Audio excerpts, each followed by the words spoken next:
En su historia de la fotografía, Jan Fontcuberta afirma que la realidad no existe y, como muchos otros científicos e investigadores, contraponen la observación a la subjetividad del observador, atravesada por su experiencia particular, por sus creencias y convicciones, desde un punto de vista siempre único y particular.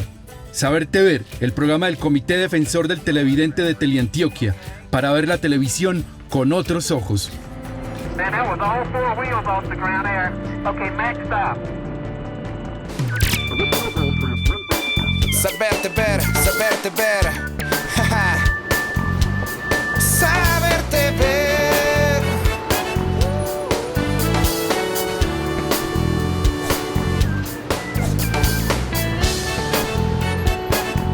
Nuestra TV.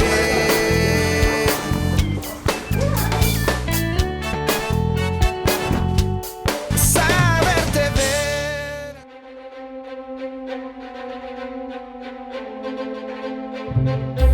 Desde sus inicios, el cine estuvo destinado a ser un instrumento científico para observar y capturar la realidad objetivamente. En ese sentido, el fotógrafo e investigador Edward Muldrich, con su experimento que accionaba 12 cámaras fotográficas, logró capturar un caballo en movimiento. El cine estaba destinado a ser una herramienta de observación científica. Aún así, Jorge Wagensberg, en Ideas sobre la complejidad del mundo, desnuda la sentencia positivista del latín se non è vero, è ben trovato, cuya traducción literal es: aunque no sea verdad, está bien compuesto, encontrado o hallado. Y aunque los Lumière tenían la intención de hacer del cinematógrafo una herramienta de observación antropológica, no pudieron escapar a la subjetividad ni a la tentación de hacer el regador regado. Contados escasos 7 años desde su nacimiento, el cine era sometido a las artes del ilusionista Georges Méliès, que daba cátedra de manipulación y subjetividad con su Viaje a la Luna en 1902. Desde entonces, el cine se debate entre lo real y lo imaginario. Pero, ¿qué es la verdad y la no verdad en el cine y en los demás medios de comunicación humanos?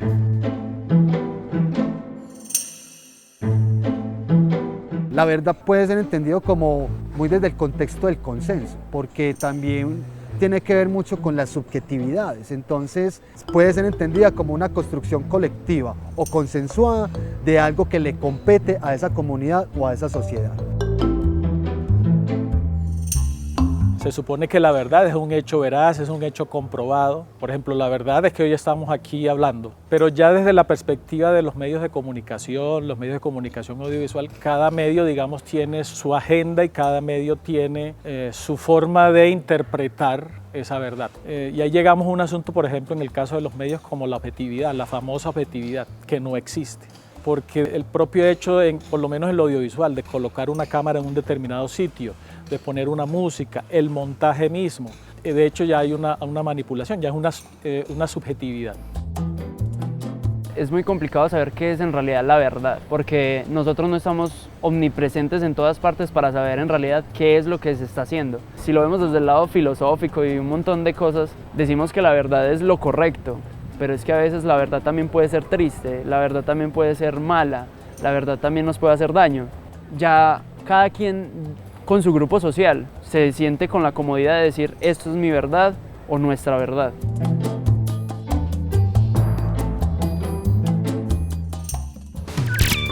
¿Cuál es la sentencia positivista que justifica los avances de la ciencia moderna? A. Aunque no sea verdad, está bien compuesto, encontrado o hallado. B. La ciencia es la verdad absoluta. C. La subjetividad es el sustento de todos los descubrimientos científicos. Y la respuesta es A. Aunque no sea verdad, está bien compuesto, encontrado o hallado.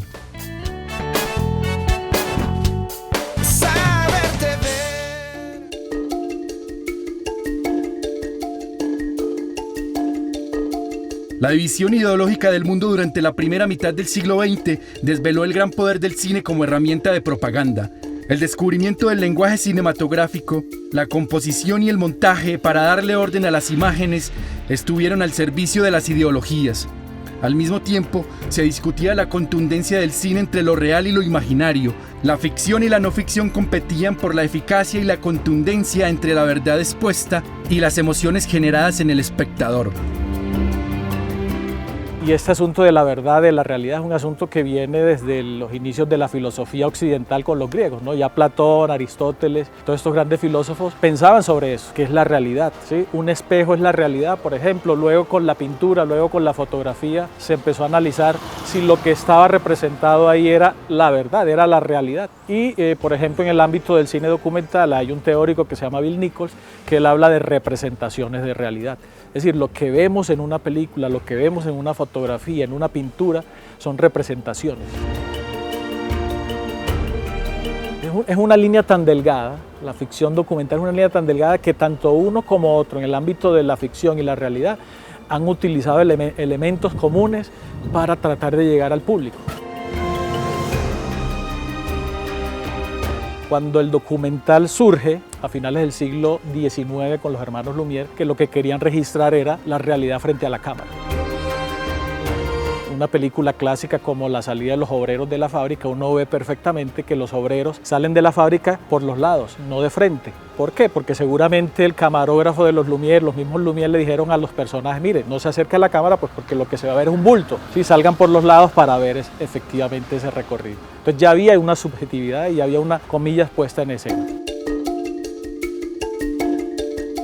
Por ejemplo, con Robert Flaherty en los años 20 y 30, el documental antropológico y explorador, Flaherty trataba a sus personajes como actores, todo buscando un fin cinematográfico. Era imposible en ese momento en el Ártico canadiense filmar dentro del iglú, que era lo que quería Flaherty. Entonces, ¿qué hizo? Quitar el techo del iglú, o sea, manipuló la realidad, ¿sí? O sea, utilizó la creatividad para poder documentar el interior del iglú y ver cómo vivía Nanook con su familia. Y muchas de las escenas que vemos en Nanook el Esquimal, la caza de la morsa, por ejemplo, la pesca del salmón, son puestas en escena. Y no significa que deje de ser documental, sigue siendo documental. En medio también de una lucha ideológica, porque estamos aquí Hollywood por un lado y por otro lado la Unión Soviética con el comunismo, con el socialismo. Bertolt decía que ese era un cine burgués, que no había que manipular de esa manera, que la idea del cine de realidad, del documental, era tener una pureza de la realidad, ¿sí? Y que eso se lograba a partir de lo que era el cine ojo, la cámara que como una mosca lo ve todo, no hay actores, no se les dice a estas personas qué hacer ni qué decir, sino simplemente la cámara como una especie de cámara de seguridad en los tiempos modernos, ¿no? Como ese gran hermano que lo ve todo.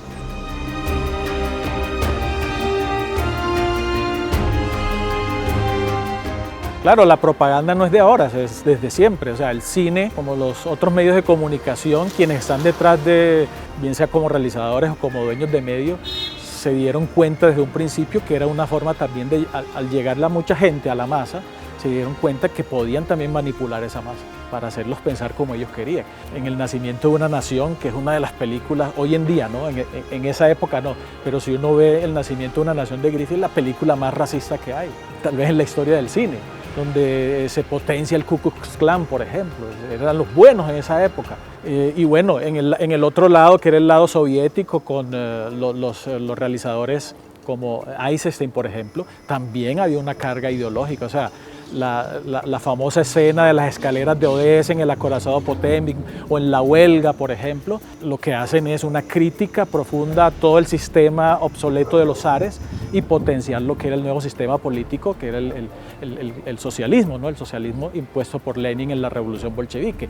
Y de ahí adelante, pues, son innúmeros los ejemplos que hay en cuanto a la parte propagandística del cine, tanto ficción como documental.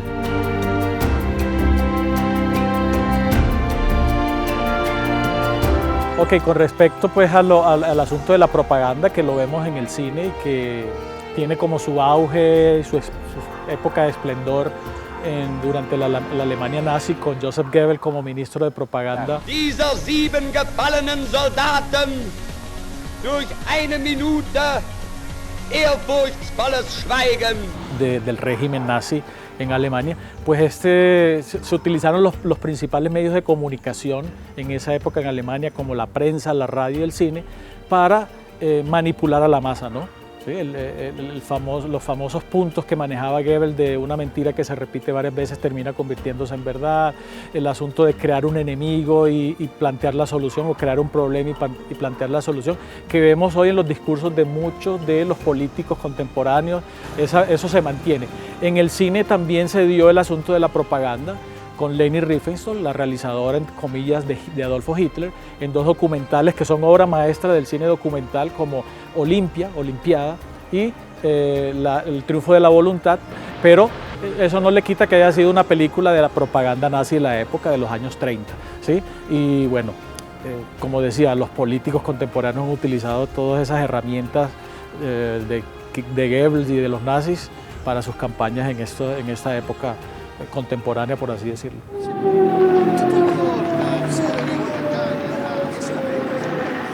El cine como herramienta de investigación que pretendía acercarse a la verdad cobró fuerza a finales de la década del 50 del siglo XX. El investigador social como observador pasivo que interpretaba la realidad dio origen a múltiples documentales expositivos, impregnados por la subjetividad y el protagonismo de los investigadores. El antropólogo e ingeniero Jan Roos había contribuido a la sincronización entre el sonido y la imagen, y junto al sociólogo Edgar Morin no se resignaban a someter las investigaciones a las reglas de la objetividad científica. Pretendían descubrir la verdad que se esconde tras la puesta en escena en el documental. La pose y actuación inevitable de los actores sociales frente a la cámara quedaron en evidencia al tratar de indagar sobre la felicidad en la París policultural de la posguerra. N'ayez pas peur, on ne veut pas vous faire de mal. Est-ce que vous êtes heureux, monsieur? Oh, me parlez pas tout ça.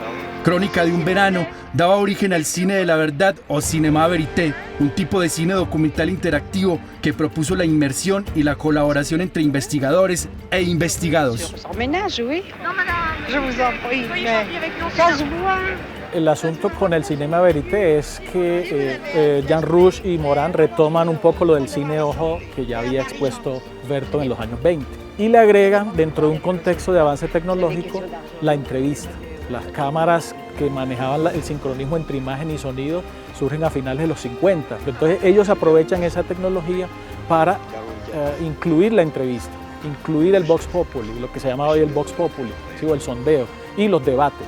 Entonces es lo que decía hace un momento, la incitación al actor social, incitar la realidad, ¿sí? Provocar la realidad. C'était angoissant de ne pas être chez soi, être à la merci en quelque sorte d'autrui, c'est quelque chose d'absolument terrible. Y los debates, ¿no? Hay un debate bellísimo con diferentes actores sociales y se habla, por ejemplo, del racismo, ¿sí? A partir de un titular de prensa. Pour les enfants, non, pas du tout. Pas du tout, absolument pas. Pourquoi? Parce que pour moi, il n'y a aucun rapport. Je suis absolument pas raciste, je comprends très bien qu'on est tous... Es lo que Nichols ha denominado como el cine interactivo, el documental interactivo. No interactivo desde lo tecnológico, sino de la propia interacción y participación del documentalista en la realidad, ¿no? En esa realidad documentada. Y en esa película bellísima que se llama Crónica de un verano, que es el ejemplo clásico del cinema verité, se ve perfectamente cómo con una simple pregunta, por las calles de París en el verano del 1961, le van preguntando a la gente, oiga, ¿usted es feliz? Y empiezan las reacciones del público. Tu m'as appris ta petite fille. J'étais presque heureuse de te porter avec toi, tellement je t'aimais. Totalmente, lo audiovisual y en general lo que tiene que ver con la comunicación, de los medios de comunicación, tiene una postura subjetiva, porque está mediado por la ideología del medio, del realizador, por el nivel intelectual, por sus creencias, por lo religioso, por el género, por la procedencia de donde sale el realizador, por ejemplo. Si les gens pensent que ce sont des comédiens, des exhibitionnistes, notre film est raté. Mais en même temps, moi, par exemple, je peux dire que je sais, que je sens. Entonces, ese asunto de la objetividad, pues obviamente no existe en este ámbito. Ahora, que se utiliza como medio de propaganda, obviamente, y la prueba 1A que tenemos es Hollywood. Ese es el mejor ejército que tiene Estados Unidos, ¿sí? Porque es que Hollywood lo que hace es llegar a las mentes. Hollywood nos pone a pensar como ellos quieren que pensemos. Cuando sale la bandera de Estados Unidos en las películas de superhéroes, eso es propaganda, eso es una cuestión ideológica. We sacrifice for each other no matter what the cost. And that's worth fighting for. El Cinema Verité o cine de la verdad es A. Movimiento cinematográfico surgido en la década del 20 del siglo XX para registrar la vida del improvisto. B. Estilo de cine documental creado por Edgar Morin y Jean Rousse e inspirado en el cine ojo de Zygmunt Bertov, que pretende desvelar la verdad detrás de la realidad. C. Movimiento cinematográfico de documental expositivo que hace uso de la objetividad como instrumento de investigación antropológica. Y la respuesta es B. Estilo de cine documental creado por Edgar Morin y Jean Rousse e inspirado en el cine ojo de Zygmunt Bertov, que pretende desvelar la verdad detrás de la realidad.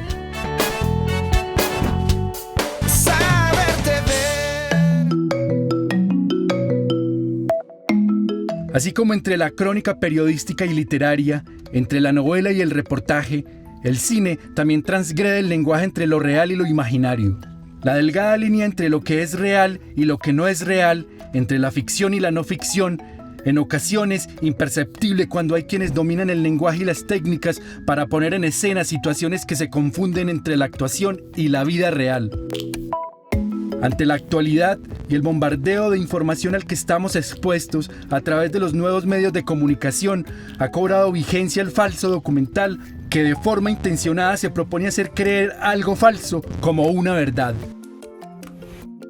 Hay varios ejemplos en ese asunto de lo real, lo imaginario, lo verdad y lo no verdad, o lo verás y lo no verás. Hay una película que se llama El lado oscuro de la luna, que es un falso documental donde el director plantea que el hombre nunca fue a la luna, sino que todo fue un montaje a partir de las herramientas cinematográficas que tenía Hollywood.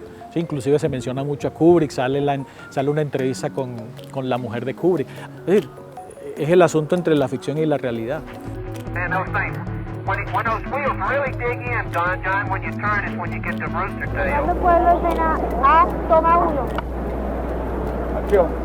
En el caso, por ejemplo, del ámbito colombiano, Luis Ospina, por ejemplo, Carlos Mayolo, en el famoso grupo de Cali, ya desde 1971 hicieron Agarrando Pueblo, que es una de las obras maestras de lo que llaman los anglosajones el mockumentary o el falso documental. Es decir, hacer una puesta en escena, hacer parecer todo lo que se está filmando, todo lo que se está viendo como si fuera real, pero que no es real, es una puesta en escena. ¿Para qué? Para hacer una crítica a determinada situación. En el caso de Agarrando Pueblo, una crítica a lo que se llamó en los años 70 y 80 la famosa pornomiseria. Una crítica a esos documentalistas que solo querían mostrar como lo amarillista, ¿no? Lo que causara como controversia, imágenes feas de un país del tercer mundo como Colombia. ¿Sabe qué puede hacer usted con este dinero? Esto, vea.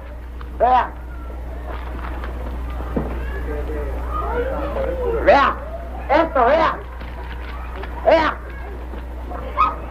Aguántese y liberan. Cojan sus cámaras de aquí y se largan para otra parte y no jodan más aquí. ¡Sigan filmando! ¡Filmen! ¡Sigan filmando! A ver, filmen pues. Les da miedo. En Tigre de Papel, que es también otro falso documental, otro mockumentary, lo que hace Luis Ospina cuando crea toda esa historia, este personaje en Cali. Pedro Manrique Figueroa existía en la calle, de lugar en lugar, de la droguería de la 21 a la Casa de la Cultura. Ese era Pedro Manrique, era un tipo que opinaba de todo. Entonces, estas puestas en escena creadas están justificadas y pensadas para realizar una crítica. Muy distinto a la fake news, ¿no? Que es lo que vemos ahorita, sobre todo por la proliferación de los medios de comunicación. Aquello es pensado y lo otro tiene que ver ya con manipulaciones ideológicas y propagandísticas, que ese es otro asunto. No era raro encontrárselo siempre sentadito en las 3 primeras filas. Cambiaba, digamos, de ángulo, pero no la distancia, se hacía siempre como en la 3ª, 4ª fila. El ejercicio que hizo Luis Ospina con Un Tigre de Papel me parece maravilloso. Es el hecho mismo de crear desinformación a partir de información verídica. Con solamente decirte a vos, no, yo conocí a alguien, se hace ese pequeño tramo donde las personas son las que deciden qué creer. Y por ejemplo en Un tigre de papel te dan eso, te dicen, estas personas lo conocieron, estas personas evidenciaron algo con él, pero lastimosamente ya no lo conocemos, no sabemos dónde está, pero este documental te dice quién era y qué hizo. Ya verás si tú también quieres conocerlo. Entonces es muy oportuno porque da eso, da a entender que nosotros con el voz a voz también podemos crear y generar ideas. Cuando estaba investigando sobre Manrique, encontré en la habitación del Hotel de las Nieves, en las cajas que Lucas Ospina había sacado de allí, muchos poemas que eran en realidad para Rosa Luxemburgo, que aparentemente era su amor platónico, cuya foto siempre conservó en su billetera y que le ocasionó más de un problema con Ligia Duarte, según los testimonios de ella misma. La ficción no solo es un cuento de hadas, un mundo fantástico, personajes que no existen, es algo cotidiano. De hecho, los guionistas escriben de eso, de la cotidianidad, de lo que puede pasar. Entonces, la verosimilitud está lejos de la verdad, es algo que se crea para que sea coherente con una realidad de una sociedad actual. ¿Y por qué se voló? Ay, porque me le puse el hábito a la hermana pastora. Esa monja se puso toda furiosa y me castigó. Por ejemplo, ahora que lo mencionas, Víctor Gaviria hace un excelente trabajo de actores en cómo presentarla así tan natural, cómo los actores pueden ponerse en escena con un montón de cámaras, luces, sonido y que obviamente tú sabes que no, estás grabando algo. Pero entonces es esa otra parte de lograr como director o lograr como actor una verosimilitud o una coherencia en esos actos que tú digas, sí, me lo creo, eso pasa. Es un juego y es un reto también como comunicador saber hacer no ficción y saber hacer ficción. Eso es porque tu hermana es tanto la niña. No, ellas tienen que ir a estudiar. Casos de redes sociales vemos todos los días donde aparecen noticias. Ahorita con el coronavirus, pues que sí, que la vacuna sí, que la vacuna no, que si nos van a poner un chip para cambiarnos el ADN. Cosas que a la gente le llega por las redes sociales que no tienen ninguna verificación, pero que la gente asume como si fueran reales. Es un asunto complejo y estamos en un momento político de Colombia mucho más complejo donde estamos expuestos a la manipulación ideológica. Hay 200 infectados. No les creas, son audios con falsas noticias. Lo que podría solucionar este asunto es, uno, una educación desde el colegio, las universidades, de lo audiovisual. Es decirle a la gente, mire, lo que usted va a ver en una ficción es ficción. Este documental es parte de la realidad, pero no es la realidad, es una representación de una determinada realidad mediada por un realizador, por el punto de vista de un realizador. Y eso es muy importante porque el punto de vista está plasmado en la película. No pares la toma, fuerte, vamos a donde ya está.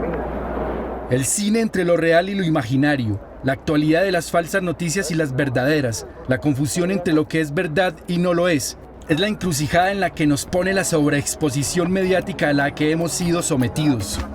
Nuestra realidad ha sido reducida a un aparato de bolsillo que moldea nuestros pensamientos y actitudes, por lo cual hay que estar atentos y ser críticos frente a cualquier información que se reciba, desconfiar de las imágenes tal y como lo recomienda Harun Farocki en su texto. Saberte Ver, el programa del Comité Defensor del Televidente de Teleantioquia, para ver la televisión con otros ojos.